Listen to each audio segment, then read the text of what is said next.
সুস্থ সবল ছেলে বন্ধুদের সঙ্গে ঘুরতে গিয়েছিল নিকো পার্কে, কিন্তু ঘরে আর ফেরা হলো না। এলো দুঃসংবাদ।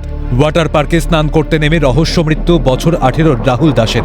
মৃত্যুর জন্য প্রথম থেকেই নিকো পার্ক কর্তৃপক্ষকে দায়ী করে বিধাননগর দক্ষিণ থানায় অভিযোগ দায়ের করেছেন কিশোরের বাবা।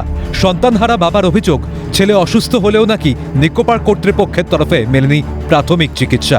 ওয়াটার পার্কে ছিল না কোনো চিকিৎসক, অ্যাম্বুলেন্সে ছিল না অক্সিজেন। নিকো পার্কের ভেতরে যে মেডিকেল টিম রয়েছে বা ফার্স্ট এড রুম রয়েছে, সেখানে কোনো চিকিৎসক ছিল না বা সেখানে প্রাথমিক কোনো চিকিৎসা তাকে দেওয়া হয়নি। যে অ্যাম্বুলেন্সে করে নিয়ারেস্ট হাসপাতালে নিয়ে যাওয়ার কথা কর্তৃপক্ষ বলছে, সেই অ্যাম্বুলেন্সেও কোনো অক্সিজেন সাপোর্ট ছিল না।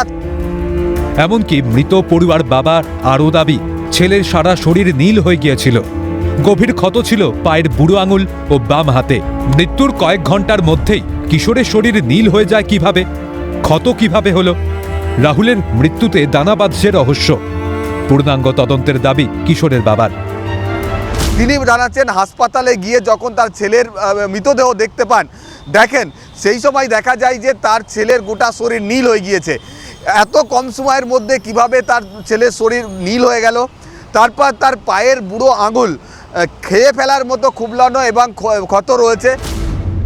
কিশোরের বাবার অভিযোগের ভিত্তিতে একাধিক ধারা এফআইআর দায়ের পুলিশের। শুরু তদন্ত, কিন্তু সন্তানের অকালে মৃত্যুতে শোকে পাথর পরিবার। সুস্থ স্বাস্থ্য সচেতন ছেলে ঘুরতে গিয়ে কি এমন হয়েছিল বুঝে ওঠার আগেই যেন সব শেষ। বন্ধুদের দলের সবার প্রিয় ছিল রাহুল, হাসি খুশি ছিল সে। চোখের সামনে সেই বন্ধুর মৃত্যু মেনে নেওয়া কঠিন বন্ধুদের কাছেও। সিএনএর প্রতিনিধিকে জানালেন রাহুলের এক বন্ধু, ও আমার ছেলের থেকেও বেশি নাতি, মানে কি আমার জীবন। ওর গাড়ি আছে, সব কিছু আছে, হ্যাঁ, কিন্তু ও হেঁটে বাসে যাতায়াত করতো, নিজের গাড়ি থাকতো।